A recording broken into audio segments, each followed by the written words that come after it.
12절로 19절까지 말씀 함께 교독하여 읽다가 마지막 19절은 합독하여 함께 읽습니다. 그 이튿날에는 명절에 온 큰 무리가 예수께서 예루살렘으로 오신다는 것을 듣고 종려나무 가지를 가지고 맞으러 나가 외치되 호산나 찬송하리로다 주의 이름으로 오시느니 곧 이스라엘의 왕이시여 하더라. 예수는 한 어린 나귀를 보고 타시니 이는 기록된 바 시온 딸아 두려워하지 말라 보라 너희 왕이 나귀 새끼를 타고 오신다 함과 같더라. 제자들은 처음에 이 일을 깨닫지 못하였다가 예수께서 영광을 얻으신 후에야 이것이 예수께 대하여 기록된 것임과 사람들이 예수께 이같이 한 것임이 생각났더라. 나사로를 무덤에서 불러내어 죽은 자 가운데에서 살리실 때에 함께 있던 무리가 증언한지라. 이에 무리가 예수를 맞음은 이 표적 행하심을 들었음이러라. 바리새인들이 서로 말하되 볼지어다 너희 하는 일이 쓸데없다 보라 온 세상이 그를 따르는도다 하니라. 아멘. 자, 오늘 우리가 읽은 본문의 내용은 예수님께서 어린 나귀를 타고 예루살렘에 입성하시는 그런 내용이죠. 자, 그런데 여러분 오늘 우리 예수님의 행동은 다른 때와는 참 굉장히 다르고 특이하다라는 것을 알 수 있습니다. 왜냐하면 우리 예수님께서는 보통 대중들에게 눈길을 얻는 것을 피하셨기 때문이죠. 그리고 대중의 인기를 구하지 않으셨습니다. 그런데 오늘 본문에서는 예수님께서 수많은 군중의 이런 환영과 수행을 받으면서 예루살렘에 입성하고 계신다라는 거죠. 자, 그런데 예수님께서는 왜 갑자기 이렇게 행하셨을까요? 이제는 사람들의 눈길을 얻어도 된다고 생각하셨을까요?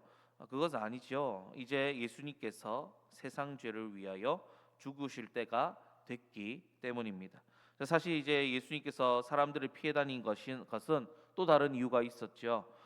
이전까지만 해도 사람들이 어땠습니까? 예수님께서 사람들의 눈길을 조금만 끌기만 하면 사람들이 예수님을 잡고 죽이기 위해서 모의했습니다. 그렇게 이전 11장에 보시면 대제사장 가야바가 그를 죽이기로 정하였다라고 또 나오죠. 자, 그런데 아직 하나님께서 정하신 십자가의 때가 아니기 때문에 우리 예수님께서는 사람들을 피해 다니셨죠. 자, 그런데 이제 예수님께서 사람들 앞에 나서셨다는 것은 무엇입니까?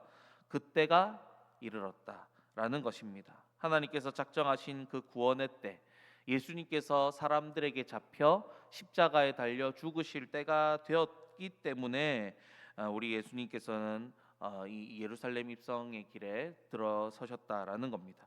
그리고 예수님께서는 그 하나님의 구원의 뜻에 기꺼이 동의하시고 예루살렘의 입성의 길에 이렇게 들어서셨다라는 것이죠. 자, 그리고 이는 우리 예수님께서 하나님의 또 예언의 말씀을 이루기 위해 이렇게 입성하셨는데요.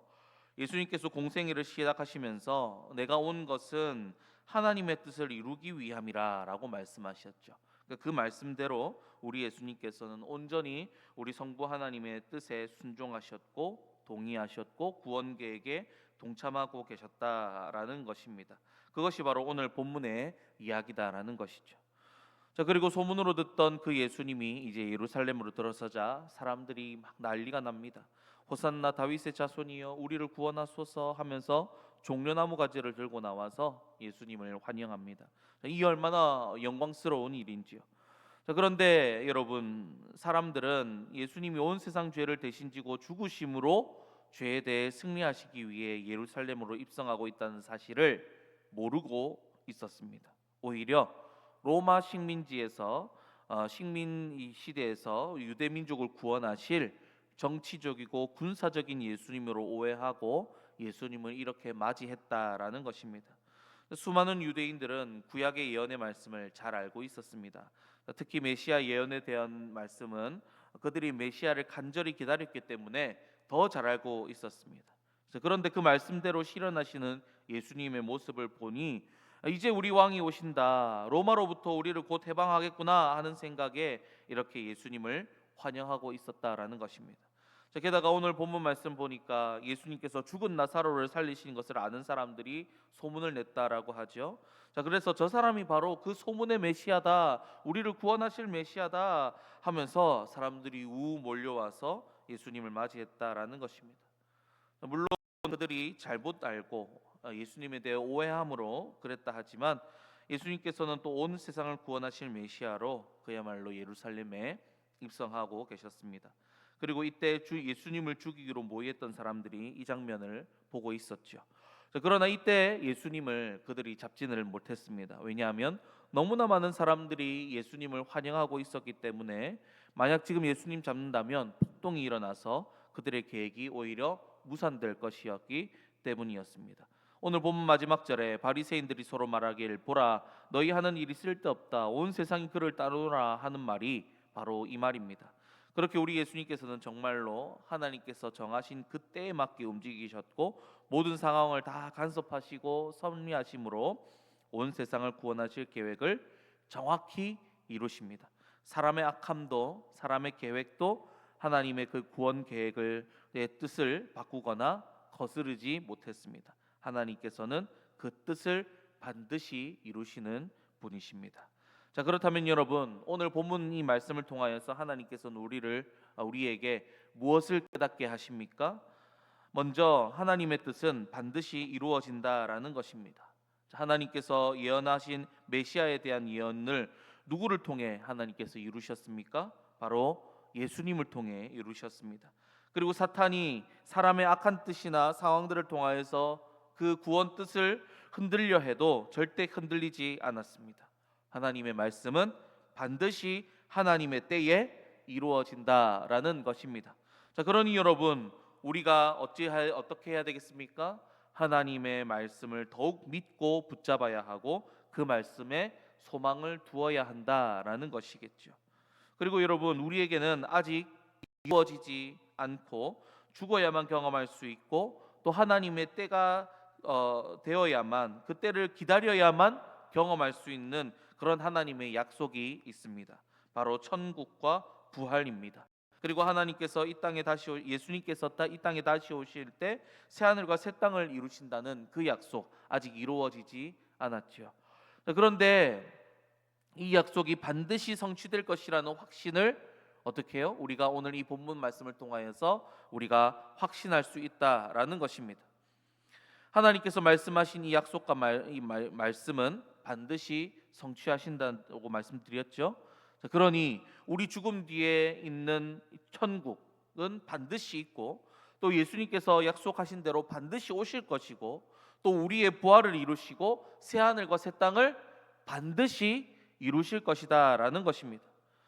때론 이에 대한 확신이 흔들릴 때가 있고 정말 그러한가 막 의심이 들 때도 있겠지만 여러분 그때마다 하나님의 이 말씀 통하여서 하나님의 신실하심에 대해서 믿으시고 확신하시고 더 믿으심으로 우리의 믿음이 더욱 굳세어지기를 예수님의 이름으로 축복합니다. 다음으로 여러분 예수님께서 하나님의 뜻을 이루시고 기꺼이 순종하신 것 같이 우리도 이 길을 따라가야 한다라는 것입니다. 예수님께서는 십자가의 길이라고 할지라도 하나님의 뜻에 기꺼이 순종하시고 동의하시고 동참하셨습니다. 육신을 입은 탓에 십자가 앞에서 이 잔을 내게서 옮겨달라고 그렇게 기도하기도 하셨지만 결국에는 뭐라고 하셨냐면 주 뜻대로 하옵시고 였지요. 주 뜻대로 하옵시고. 그리고 기도를 가르치실 때도 우리에게 뭐라고 말씀하셨습니까? 뜻이 하늘에서 이루어진 것 같이 땅에서도 이루어지이다라고 기도하라고 하셨죠. 이것은 이 땅을 사는 나를 통하여 이 땅에 하나님의 뜻이 이루어지기를 원한다라고 그렇게 기도하라는 내용입니다. 우리가 이루어야 할 것은 내 뜻, 내 소원이나 내 욕심을 이루고자 하는 것이 아니라 먼저 그 나라와 그 의를 구하며 하나님의 뜻을 이루고자 해야 한다라는 것이죠. 자, 그것이 힘들고 어려울지라도 우리 예수님께서 십자가를 지시기 위해 기꺼이 자진해서 예루살렘으로 입성하셨던 것처럼 또 하나님의 말씀을 이루신 것처럼 우리도 이 하나님의 뜻을 이루기에 우리 예수님처럼 해야 한다라는 것입니다. 여러분 예수님께서 걸어가신 이 순종의 길을 저희도 걸어가길 소망합니다. 그런데 여러분 이 길이 힘들고 어렵지만 그 길의 끝엔 무엇이 있다는 것입니까? 영광과 승리가 있다라는 것입니다. 로마서 8장 18절에 생각하건대 현재의 고난은 장차 우리에게 나타날 영광과 비교할 수 없다라고 말씀하시죠. 그러니 여러분 이 순종의 길이 힘들고 어렵다 할지라도 그 길의 끝에 우리 주님께서 두 팔 벌려 우리를 기다리고 계시고 영광과 승리의 관을 우리에게 씌워 주실 것을 알고 믿으니까 우리가 그 길을 기꺼이 또 기쁨으로 걸어갈 수 있기를 소망합니다. 마지막으로 여러분, 우리가 예수님을 믿음에 대해서 우리가 오해해서는 안 된다라는 것입니다.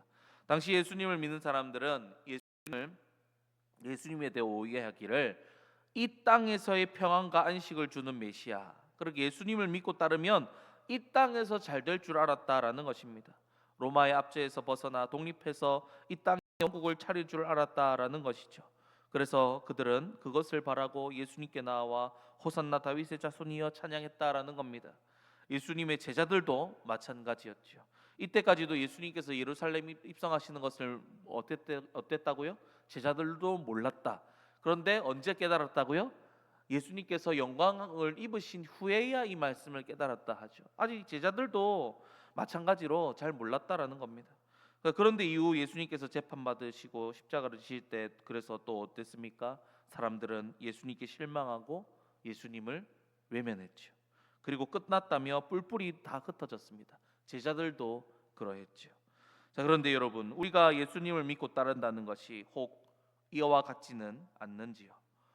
예수님을 믿으면서 이 땅에서 잘되고 편안한 것을 구하고 있다면, 그리고 예수님께서 내가 구하고 내가 소원하는 것 들어주시지 않으면 막 실망하고 예수님이 정말 계신지 안 계신지 의심하고, 그렇다면 당시 예수님에 대해서 오해하고 잘못 알고 있었던 그들과 다를 바가 없다라는 것입니다. 그렇다면 여러분, 우리는 어떠해야 하겠습니까? 부활한 예수님을 만나고 예수님을 믿는 자들이 어땠습니까? 이 땅에서 잘되고 평안하기를 구하는 것이 아니라 설사 죽는다 할지라도 괜찮다 하면서 예수님을 전하고 예수님 뜻에 순종하며 살아갔죠. 자신에게 제일 소중한 이 생명까지도 아끼지 않고 예수님을 위해 살았고 예수님의 말씀대로 살았고 예수님을 전하며 살았습니다. 그들이 왜 그랬을까요? 부활하신 예수님을 만나자 예수님이 우리에게 부활과 영생을 주시는 진짜 메시아라는 것을 그들이 깨달았기 때문이죠. 여러분, 이것이 바로 우리의 진짜 신앙생활이 되어야 한다라는 것입니다.